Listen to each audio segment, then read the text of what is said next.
Hello everyone, मैं आशा Sharma AR378। ये video mainly optional के ऊपर रहेगा और मेरा पूरा फोकस यहाँ पर सोशोलॉजी के ऊपर रहेगा। बट स्टार्टिंग में आगे फर्दर प्रोसीड करने से पहले सबसे पहले मैं अपने बारे में बता देती हूँ कि यूपीएससी में ये मेरा थर्ड अटैम्प्ट था, लेकिन ऑप्शनल सोशोलॉजी मैंने सेकेंड अटैम्प्ट में जब प्रीलिम्स क्वालिफाई नहीं हुआ था उसके बाद चेंज किया था। तो सोशोलॉजी ऑप्शनल मैंने बहुत ही कम टाइम फ्रेम में प्रिपेयर किया है और पेपर 1 में मेरे 130 मार्क्स हैं और पेपर 2 में मेरे 149 मार्क्स हैं। तो टोटल 279 मेरे मार्क्स हैं और पेपर 2 अप्रॉक्सीमेटली मेरा पूरा प्रीलिम्स और मेंस के बीच में ही रहा है। इसके अलावा जो भी नोट मेकिंग का काम है, आंसर राइटिंग का काम है, वो सब कुछ मैंने प्रीलिम्स के बाद ही किया है। तो सबसे पहली चीज़, अगर किसी ने अभी तक ऑप्शनल नहीं डिसाइड किया है, यानी कि अगर हम बिल्कुल बिगनिंग स्टेज पर हैं, तो आई थिंक बिल्कुल ऑप्शनल ही सबसे पहले डिसाइड कर लेना एक बहुत अच्छी बात नहीं होती है, क्योंकि ये गलती मैंने बहुत ज़्यादा करी थी। मैंने ब्लाइंडली बिना चीज़ों को प्रॉपर वे में एनालाइज़ किए मैंने जंप कर दिया कि मुझे हिस्ट्री ऑप्शनल लेना चाहिए। ना तो अपना बैकग्राउंड कंसिडर किया, ना बाकी चीज़ों को माइंड में रखा, सिर्फ एक रैंडमली मैंने ऑप्शनल को चूज़ किया और उसका नतीजा ये हुआ कि मुझे 1 साल बाद वो चीज़ समझ आई और मैंने फिर चेंज किया और मैंने दोबारा से वो गलती करी और मैंने फिर से एक गलत ऑप्शनल चूज़ कर दिया। तो सेकेंड अटेम्प्ट में मैंने साइकोलॉजी ऑप्शनल ले लिया। वहाँ पर फिर मुझे वो चीज़ एहसास हुई और फाइनली थर्ड अटेम्प्ट में मैंने जा कर के दोबारा से ऑप्शनल चेंज किया। तो ये गलती ना करें आप लोग। तो सबसे पहले कुछ चीज़ें जो माइंड में मेरे अकॉर्डिंग रखनी चाहिए, जो कि मैंने अपने एक्सपीरियंस से सीखी है ऑप्शनल डिसाइड करते टाइम। सबसे पहली चीज़ आप अपना देखिए कि अगर आपका उस सब्जेक्ट में बैकग्राउंड है। फॉर एग्जांपल, अगर हम कॉमर्स से हैं, तो अगर कॉमर्स में हमें लगता है कि हम कंफर्टेबल हैं, हमारी ग्रेजुएशन में ठीक तरीके से चीज़ें चली हैं, तो आई थिंक ये एक सही क्राइटेरिया होता है, क्योंकि काफ़ी हद तक सब्जेक्ट से, सिलेबस से हम वाकिफ़ होते हैं। सेकेंड क्राइटेरिया होता है कि आप उसका सिलेबस और प्रीवियस ईयर क्वेश्चंस को देखिए। अगर सिलेबस देख के आपको ऐसा लगता है कि आप उसको मैनेज कर लेंगे और साथ में प्रीवियस ईयर क्वेश्चंस को देख कर के भी आपको लगता है कि आप उसको मैनेज कर पाएंगे पढ़ने के बाद, तो उस ऑप्शनल को हम सोच सकते हैं। उसके अलावा एक चीज़ और मैटर करती है कि आपका ऑप्शनल ईजी है या डिफ़िकल्ट है।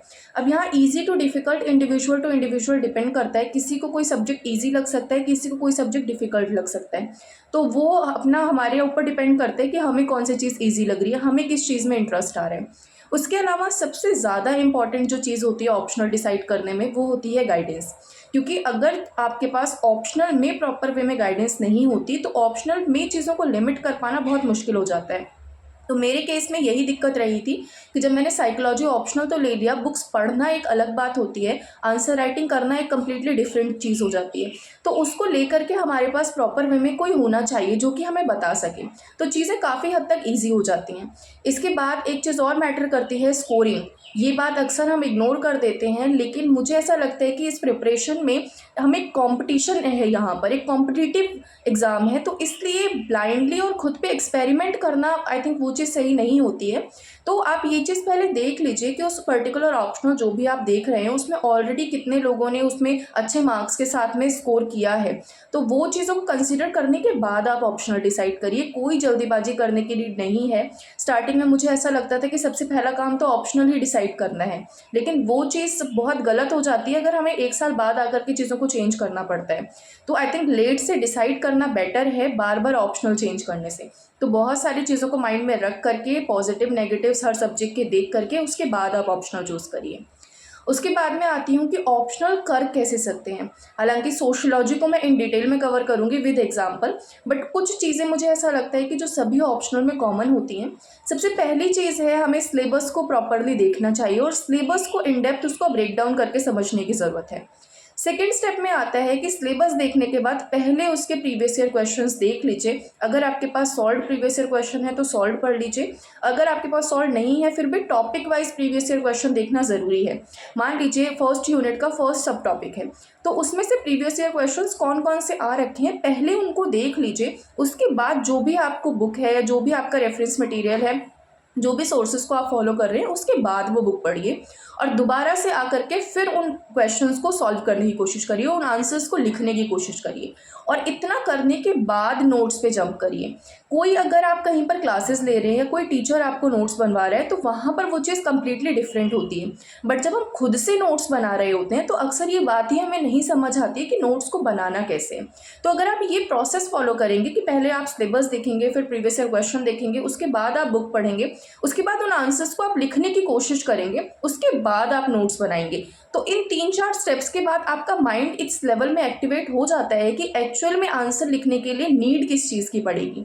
तो उसके बाद कंटेंट का कोशिश पूरी ये रखनी है, मैंने तो अपने केस में यही किया था कि हर टॉपिक पे कोशिश ये रखें 150 से 200-250 वर्ड्स का मैक्सिमम आपके पास कंटेंट हो, जितने भी सिलेबस में टॉपिक्स हैं। उससे चीज़ें मैनेज हो जाती हैं। उसके बियॉन्ड जाने की मुझे नहीं लगता कि 10 पेज 12 पेज हमें एक ही टॉपिक्स पे नोट्स बना लेने चाहिए, क्योंकि उनको फर्दर रिवाइज करना भी मुश्किल हो जाता है और चीज़ें फिर कंसोलिडेट नहीं हो पाती हैं। तो आई थिंक ये स्टेप्स जो हैं जो सभी ऑप्शनल में एप्लीकेबल हैं। उसके बाद एक बार जब हम नोट्स बना ले रहे हैं, उसके बाद एक चीज़ जो बहुत ज़्यादा हेल्पफुल मेरे केस में रही वो थी टॉपर्स कॉपीज़। अक्सर ऐसा होता है कि हम मल्टीपल सोर्सेज को नहीं पढ़ पा रहे होते हैं, स्पेशली जब हमारे पास कम टाइम होता है। तो मेंस में तो ये चीज़ बहुत ज़्यादा बेनिफिशियल है। एक कम्प्लीटली नई बुक पढ़ने से मच बेटर है आप टॉपर्स कॉपीज़ देखिए। और ऑप्शनल में तो रिपीटेशन बहुत ज़्यादा होता है, तो जो भी टॉपिक्स ऐसे हैं कि उन टॉपिक से क्वेश्चंस आ रखे हैं, तो जो भी हमारे टेस्ट सीरीज़ होती है, टेस्ट सीरीज़ में भी ऐसा होता है कि वो लगभग वही टॉपिक्स कवर करते हैं जो पीवाईक्यूज़ में आते हैं। तो वहाँ से आप कंटेंट लीजिए। कुछ अच्छा इंट्रोडक्शन किसी ने लिख रखा है विद थिंकर, या कुछ अच्छे आपको बॉडी में पॉइंट्स मिल जा रहे हैं, या फिर कुछ अच्छे कंक्लूजन्स मिल जा रहे हैं, कुछ अच्छे डायग्राम्स, फ्लो चार्ट्स मिल जा रहे हैं, तो उनको उठा करके आप अपने नोट्स में डाल लीजिए। ये बहुत हेल्पफुल रहता है और ये बहुत कम टाइम में बहुत ज़्यादा आउटपुट देने वाली एक्सरसाइज है। तो आई थिंक ये चीज़ सभी ऑप्शनल में एप्लीकेबल है। अब मैं सोशियोलॉजी को स्पेसिफिकली स्टार्ट करती हूँ कि बिल्कुल अगर हम बिगनिंग स्टेज पर हैं, हमने कुछ नहीं कर रखा है, तो हम सोशियोलॉजी को कैसे कर सकते हैं। मेरे केस में सोशियोलॉजी के लिए मैंने बहुत लिमिटेड चीज़ों को किया था, और ऐसा नहीं है कि मैंने कुछ यूनिक मेरी स्ट्रेटेजी थी। विशाल शाह सर थे, 2018 में उनके 329 मार्क्स थे। उनसे भी मैंने उनकी जब स्ट्रेटेजी सुनी तो उन्होंने भी सेम बात बोली कि सिर्फ एक तुषारांशु सर के नोट्स जो थे वो नोट्स, सॉल्व, पीवाईक्यूज और आंसर राइटिंग, इसी बेसिस पर उनके 329 मार्क्स रहे। उसके बाद जागृति अवस्थी मैम 2020 में रैंक 2 थी उनकी, उन्होंने भी सेम जो सोर्सेज जागृति अवस्थी मैम के थे लगभग वही सोर्स मैंने फॉलो करे और सेम स्ट्रेटेजी लगभग मेरी वही थी। तो ये चीज़ रहती है कि अगर हम चीज़ों को लिमिट करके रखेंगे और राइट अप्रोच के साथ चलेंगे तो बहुत कम एफर्ट्स में, बहुत कम टाइम में भी हम अच्छे मार्क्स स्कोर कर सकते हैं। तो सबसे पहली चीज़ सोर्सेज में मैं बता देती हूँ। सोशियोलॉजी के लिए मैंने नितिन सांगवान सर की बुक थी, वो बुक को पढ़ा था, जो लेटेस्ट वाला एडिशन है, ब्लू कलर की जो बुक है, वो वाली बुक मैंने पढ़ी थी। उसके बाद सॉल्व पीवाईक्यूज के लिए क्रॉनिकल आईएएस की एक बुक आती है, वो बुक मैंने फॉलो करी थी। हालांकि बहुत टॉप क्वालिटी आंसर्स उस बुक में नहीं है, बट स्टिल एक एवरेज और हमें एक आइडिया लग जाता है कि क्या लिखना है। बिल्कुल कुछ ना होने से बेटर है हमारे पास कोई रेफरेंस मटीरियल हो। उसके अलावा 2022 के सॉल्व पीवाईक्यूज के लिए मैंने शून्य आईएएस की पीडीएफ थी, टेलीग्राम पे मुझे मिल गई थी, तो उसको मैंने पढ़ा था। उनके आंसर्स भी अच्छे थे। प्रॉब्लम थोड़ा सा ये कि कुछ आंसर्स बहुत ज़्यादा इन डेप्थ थे, तो आंसर्स वो हम एग्जैक्टली रेप्लिकेट तो नहीं कर सकते अपने एग्जाम में, बट वहाँ से कंटेंट वाला जो इशू है वो काफ़ी हद तक रिजॉल्व हो जाता है। तो ये मेरे बेसिक सोर्सेज रहे थे। इसके अलावा जो भी वैल्यू एडिशन वाली चीज़ें थी एक्स्ट्रा, वो सब काम मैंने टॉपर्स कॉपीज से किया था। वहाँ से मुझे जो चीज़ें अच्छी मिलती थी उनको मैं अपने नोट्स में इनकलकेट कर लिया था मैंने, और इसके अलावा और कोई बुक मैंने नहीं रेफ़र करी थी। कुछ बच्चे हार्लम बोस और रिट्जर बताते हैं, मैंने 1-2 बार ट्राई करके देखा, बट वो मैं उनको ना तो मैं पढ़ के कंसोलिडेट कर पा रही थी, तो उनके पीछे मैं नहीं भागी। तो मैंने सिर्फ नितिन सांगवान सर की बुक के मैटर में सिर्फ नितिन सांगवान सर की बुक को पढ़ा था। उसके बाद आता है कि हम बिल्कुल अगर स्टार्टिंग स्टेज पे हैं तो हम कैसे सोशियोलॉजी को स्टार्ट कर सकते हैं। तो आई थिंक एक जो सीक्वेंस वाली बात मेरे अकॉर्डिंग जो मुझे फील हुई, सबसे पहले पेपर 1 की यूनिट 1 हमें कर लेनी चाहिए। यूनिट 1 करने के बाद एक हमें रफ आइडिया मिल जाता है कि सोशियोलॉजी ओवरऑल है क्या। और एनसीईआरटीज़ भी आप पढ़ सकते हैं, बट मेरे केस में मैंने एनसीईआरटी नहीं पढ़ी थी, तो यूनिट 1 से ही ओवरऑल मुझे आइडिया लगा कि क्या सोशियोलॉजी है ओवरऑल। उसके बाद सेकंड स्टेज पर जब हम पेपर 1 की फर्स्ट यूनिट फिनिश हो जाने के बाद मुझे ऐसा लगता है कि हमें यूनिट 4 फिनिश कर लेनी चाहिए पेपर 1 की ही। तो एक जो थिंकर्स वाला पोर्शन अगर हम एक बार फिनिश कर लेते हैं तो काफ़ी हद तक सोशियोलॉजी पे हमारी कमांड बनना शुरू हो जाती है, और लगभग 50% हमारा सिलेबस फिनिश हो जाता है, और इसके साथ साथ उस चैप्टर को हम मल्टीपल जगह पर यूज़ कर सकते हैं। तो फर्स्ट यूनिट, उसके बाद फोर्थ यूनिट, उसके बाद हम बाकी यूनिट्स कर सकते हैं। तो मेरे केस में उसके बाद मैंने बाकी यूनिट जैसे स्ट्रेटिफिकेशन वाली यूनिट है, फैमिली मैरिज किनशिप वाली यूनिट है, फिर रिलीजन है, पॉलिटिक्स है, सोशल चेंज है, इन यूनिट्स को कवर किया क्योंकि ये थोड़ा सा इंटरेस्टिंग थी। तो सोशियोलॉजी में एक इंटरेस्ट बनता चला गया। उसके बाद लास्ट में यूनिट सेकंड और यूनिट थर्ड मैंने फिनिश करी, क्योंकि वो थोड़ा मुझे बोरिंग साइड पे लगती थी और वहाँ रटने वाली चीज़ें मुझे लगा ज़्यादा है।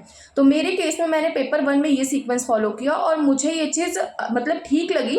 मुझे लगा कि इससे प्रॉब्लम नहीं आएगी, डायरेक्टली यूनिट 1 के बाद यूनिट 2, 3 थोड़ा सा बोरिंग हो जाती हैं और कहीं ना कहीं कनेक्टिविटी बिल्डअप करने में थोड़ा इश्यूज आने लग जाते हैं।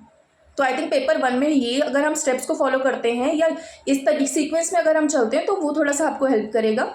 उसके बाद पेपर 2 में मैंने सीक्वेंस से ही चली थी। सबसे पहले थिंकर्स वाली यूनिट को फिनिश कर लिया, उसके बाद बाकी यूनिट्स को। इसमें भी जैसे कुछ यूनिट्स ऐसी हैं, सोशियोलॉजी में बहुत ज़्यादा इंटरकनेक्टेडनेस है। पेपर 1 में भी बहुत ज़्यादा ऐसे टॉपिक्स हैं कि हम फर्स्ट यूनिट में उन टॉपिक को पढ़ रहे हैं, दोबारा से हम दूसरी यूनिट में वो सेम टॉपिक को पढ़ते हैं और दोबारा से पेपर 2 में भी वो टॉपिक्स रिपीट होते हैं। अब जैसे फैमिली मैरिज किनशिप वाला टॉपिक है तो वो पेपर 1 में भी है, पेपर 2 में भी है। तो जब मैं पेपर 2 में वो टॉपिक स्टार्ट करती थी तो सबसे पहले पेपर 1 में जो चीज़ें करी हैं उनको आकर के पहले रिवाइज कर लेना है, क्योंकि देखिए फैमिली की डेफिनेशन सेम होगी, चाहे पेपर 1 में क्वेश्चन आते हैं, पेपर 2 में क्वेश्चन आते हैं। मैरिज किनशिप, इनकी बेसिक जो चीज़ें हैं वो सेम रहेंगी। और दूसरी चीज़ आई थिंक ये भी एक बहुत पॉजिटिव इम्पैक्ट डालती है कि अगर हम पेपर 1 की चीज़ों को पेपर 2 में अपने आंसर्स में शो कर पा रहे हैं और जब हम पेपर 1 के आंसर लिख रहे हैं तो वहाँ पर हम पेपर 2 के इंडियन थिंकर्स या फिर जो इंडियन एग्जाम्पल्स से अगर हम उनको कोट कर पाते हैं तो वो चीज़ मार्क्स में हमारे पॉजिटिव इम्पैक्ट डालती हैं। तो ये चीज़ तभी हो पाएगी जब हम उनको कनेक्ट करके पढ़ेंगे। पेपर 1 का फैमिली मैरिज किनशिप को अलग और पेपर 2 के फैमिली मैरिज किनशिप को अलग अलग करके नहीं चलना है, उनको एक साथ लेकर के चलना है। तो आई थिंक ये एक सीक्वेंस वाली बात हो गई। उसके बाद आ जाता है कि स्टेप्स, अब सोशलॉजी में किस तरीके से हमें करना है और नोट मेकिंग वाली चीज़, उसको नोट्स मैंने अपने टेलीग्राम पे डाल दिया है, बट एग्जैक्टली वो नोट्स मैंने बनाए कैसे उस चीज़ को मैं आपको एग्जाम्पल से ही वो चीज़ समझा देती हूँ यूनिट 1 के। जैसे कि मैंने बोला कि सबसे पहले स्टेज पर हमें प्रीवियस ईयर क्वेश्चन को देखना है। तो ये पीडीएफ मैंने ग्रुप में डाल रखी है जिसमें टॉपिक वाइज पीवाईक्यूज दे रखे हैं। तो सबसे पहली यूनिट सोशियोलॉजी द डिसिप्लिन में पहला जो टॉपिक है modernity and social change in Europe and emergence of sociology. अब इसमें हम देखते हैं कि हर साल एक क्वेश्चन आ रहा है, मतलब ये टॉपिक इंपॉर्टेंट है और आप ये देखेंगे कि घूम फिर के लगभग सेम तरीके के ही क्वेश्चन आ रहे हैं। स्कोप वाला जो सेकंड सब टॉपिक है स्कोप ऑफ सब्जेक्ट, यहाँ पर आप देखेंगे कंपेयर और कंट्रास्ट करने पे आया है, सोशियोलॉजी एंथ्रोलॉजी पे क्वेश्चन आ रखा है। उसके बाद सोशियोलॉजी एंड साइकोलॉजी में डिफरेंस पे क्वेश्चन आ रखा है। उसके बाद रिलेशनशिप का CW मिल्स का ये दूसरे एक पॉलिटिक्स वाला जो चैप्टर है उसमें कवर अप होगा। ग्लोबलाइजेशन के ऊपर क्वेश्चन आ रखा है। सोशियोलॉजी का स्कोप बाकी डिसिप्लिन के साथ क्वेश्चन आ रखा है। तो एक रफ आइडिया लग जाता है कि कहाँ कहाँ से क्वेश्चन आ रखे हैं, फर्दर हमें कहाँ कहाँ प्रोसीड करना है। इसमें भी एक सिंपल चीज़ मैं यही बताऊंगी कि ये जो क्वेश्चंस आ रखे हैं सबसे पहले ऑन प्रायोरिटी कोशिश करिए इन क्वेश्चंस के आंसर आपके पास हों। जो भी आप नोट्स बना रहे हैं उस इतना कंटेंट हो कि आप इन क्वेश्चंस के आंसर इजीली लिख पाएँ। उसके बाद दूसरी चीज़, बिल्कुल अगर आप स्टार्टिंग की स्टेज पे हैं तो क्योंकि सोशियोलॉजी में है और बाकी ऑप्शनल से भी ऐसा होता है, इंटरकनेक्टेडनेस होती है, तो थोड़ा सा पेशेंस रखिए। ऐसा नहीं होगा कि आप फर्स्ट यूनिट के ही जब चैप्टर्स कर रहे हैं तो आपको सारे आंसर्स आ जाएंगे। कुछ क्वेश्चंस के आंसर इसमें आप जब बाकी यूनिट्स को कर लेंगे तब आप बेटर वे में समझ पाएंगे। तो थोड़ा सा पेशेंस रखिए, एक बार एक रफ आइडिया आपको लग जाना चाहिए कि कौन कौन से क्वेश्चन आ रखे हैं। उसके बाद मैं अपने नोट्स से ही बता देती हूँ कि मैंने क्या माइंडसेट के साथ किस तरीके से मैंने नोट्स बनाए थे। नोट्स मैंने टेलीग्राम पे डाल दिए हैं। तो सबसे पहले इमरजेंस ऑफ सोशियोलॉजी में सबसे पहली चीज़ मैंने जो करी वो सोशियोलॉजी की एक डेफिनेशन अपने पास लिख के रख ली कि नो मैटर कोई भी क्वेश्चन आता है इमरजेंस ऑफ सोशियोलॉजी पे, अगर कोई भी क्वेश्चन आया तो स्टार्टिंग में इंट्रोडक्शन के लिए बहुत सेफ है कि एक थिंकर की डेफिनेशन में सोशियोलॉजी की लिख दूँ। तो ऑगस्ट कॉम्टे की मैंने डेफिनेशन यहाँ पर नोट डाउन करके रखी कि इमरजेंस ऑफ सोशियोलॉजी पे कोई क्वेश्चन आएगा, मुझे अगर कुछ भी ऑन स्पॉट नहीं स्ट्राइक करेगा तो मैं यहाँ से अपना इंट्रोडक्शन स्टार्ट कर दूंगी। और ये एक पॉजिटिव चीज़ है। देखिए यहाँ से आपका प्रेशर भी कम हो जाएगा, आपके पास ऑलरेडी एक इंट्रोडक्शन रेडी है। दूसरी चीज़ ये फायदा होगा आपके पास इंट्रोडक्शन रेडी है। कई बार क्वेश्चंस ऐसे आते हैं यहाँ पर हमारे पास बहुत सारे थिंकर्स नहीं होते हैं, वहाँ पर ये चीज़ें बहुत ज़्यादा हेल्पफुल रहती हैं। उसके बाद सेकंड स्टेज पे मैंने मॉडर्निटी की एक डेफिनेशन लिख ली, क्योंकि सिलेबस में एग्जैक्टली वो कीवर्ड मेंशन है तो वहाँ से रिलेटेड क्वेश्चन आ सकता है। फिर मॉडर्नाइजेशन की डेफिनेशन योगेंद्र सिंह ने, अब पेपर 2 में जब आप पेपर 2 कंप्लीट करेंगे तो ये और ज़्यादा क्लियर होगा। तो पेपर 2 करने के बाद मैंने इसको यहाँ पर एड ऑन किया था। तो एक मॉडर्नाइजेशन की डेफिनेशन विद थिंकर मैंने अपने पास लिख के रख ली। फिर जॉन हैरिस के नितिन सांगवान सर में पॉइंट्स मिले थे। जॉन हैरिस ने एक बहुत अच्छी लाइन बोल रखी, sociology emerged as discipline which arose in direct response to social problems posed modernity.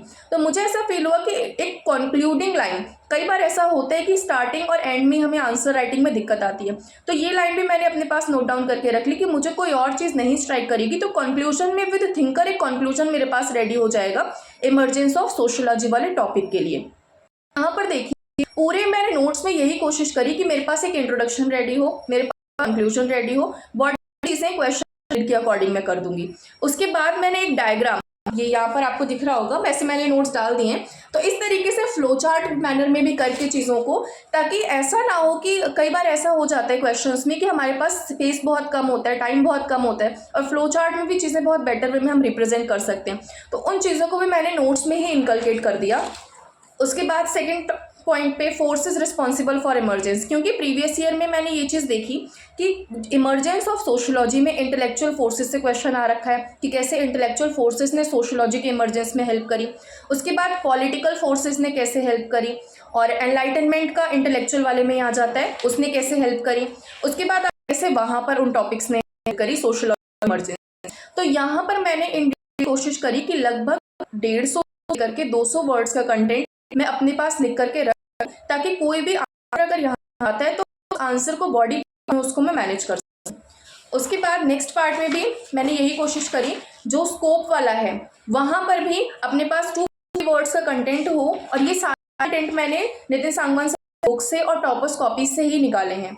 उसके बाद जो टॉपिक है सोशल अदर सोशल साइंसेस, अब यहाँ पर देखिए इंट्रोडक्शन की एक अलग लाइन होगी जो कि हम जगह पर यूज कर सकते हैं। अगर मान लीजिए सोशियोलॉजी का किसी और डिसिप्लिन के साथ में कंपैरिजन पूछते हैं, तो वहां पर हम सोशियोलॉजी के डेफिनेशन के साथ क्वेश्चन स्टार्ट कर सकते हैं, कोई प्रॉब्लम नहीं, या दूसरा डिसिप्लिन की डेफिनेशन के साथ हम स्टार्ट कर सकते हैं। और सोशियोलॉजी की विद थिंकर डेफिनेशन ऑलरेडी अपने पास रख ली थी।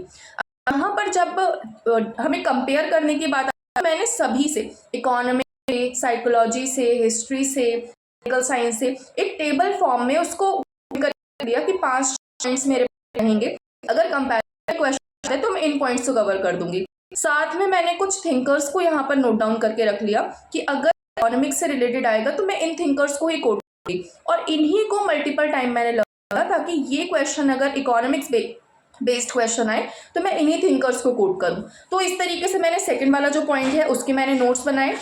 और जो finally sociology and common sense, अब यहाँ पर ये एक सिंगल टॉपिक, यहाँ पर भी मेरे नोट्स में पूरा मेरा एम यही था कि कॉमन सेंस की एक मैंने विद थिंकर डेफिनेशन अपने पास रख ली, क्योंकि सोशियोलॉजी की विद थिंकर डेफिनेशन मेरे पास थी, कॉमन सेंस की भी विद थिंकर मैंने अपने पास डेफिनेशन लिखी, और 5-6 की पॉइंट्स में मैंने कंपैरिजन में अपने की पॉइंट्स लिख करके रख लिए कि अगर कंपैरिजन करने का क्वेश्चन आता है, 2 ही टाइप के क्वेश्चन आ रहे हैं, या तो सिमिलैरिटीज पूछी जाएगी या डिफरेंसेस पूछे जाएंगे। तो सिमिलैरिटीज के 5-6 पॉइंट्स और डिफरेंसेस के 5-6 पॉइंट्स ये लिख लिए, और एक कंक्लूडिंग लाइन वो लिख ली अपने पास विद थिंकर्स, जो उन्होंने थिंकर्स ने कुछ भी अगर बातें बोल रखी हो तो उनको लिख लिया, और उन्हीं को मल्टीपल टाइम रिवाइज करना है। 2 पेजेस में ये टॉपिक फिनिश, एग्जाम में कोई भी क्वेश्चन आएगा इससे हम कंप्लीट कर लेंगे। अब प्रॉब्लम यहाँ पर आती है कि जब हम मल्टीपल जगह भागना शुरू करते हैं, मान लीजिए अब ये वाला जो सोशियोलॉजी एंड कॉमन सेंस वाला टॉपिक था, नितिन सांगवान सर के बुक में बहुत ब्यूटीफुली कवर अप है, बट स्टिल हमें एक बेचैनी रहती है कि हम और कुछ पढ़ रहे हैं या और सोर्सेस पढ़ रहे हैं। तो यहाँ पर खुद को लिमिट करके रखिए, अगर आपको एक टॉपिक पे 150 to 200 वर्ड का कंटेंट मिल गया है, उसको अपने नोट्स में इनकलकेट करिए इंट्रो बॉडी कंक्लूजन के फॉर्म में। वो टॉपिक आपका फिनिश है, उसको मल्टीपल टाइम रीड करिए, और अब उन क्वेश्चंस के आंसर लिखने की कोशिश करिए, इंस्टेड ऑफ कि मल्टीपल जगह पर आप भाग रहे हैं। अब इसके बाद में स्टेप आता है, जैसे कि स्टेप्स में मैंने बात बताई, सबसे पहली चीज़ है प्रीवियस ईयर क्वेश्चन देखना, उसके बाद सॉल्व PYQs पढ़ना, उसके बाद बुक को पढ़ना, उसके बाद नोट्स बनाना। ये नोट्स बनाने के बाद में, मैंने ये नोट्स पेंसिल से ही बनाए थे, आप ऑनलाइन फॉर्म में बना सकते हैं। तो नोट्स बनाने के बाद मैंने फिर टॉपर्स कॉपीज को पढ़ा। अब मान लीजिए कि मैं टॉपर्स कॉपीज में पढ़ रही हूँ और मैंने इमरजेंस वाला टॉपिक देखा कि वहाँ से कोई क्वेश्चन आ रखा है, या सोशियोलॉजी एंड कॉमन सेंस पे कोई क्वेश्चन आ रखा है। अब मैंने उनके आंसर्स पढ़े कि उन्होंने उस आंसर में क्या लिख रखा है।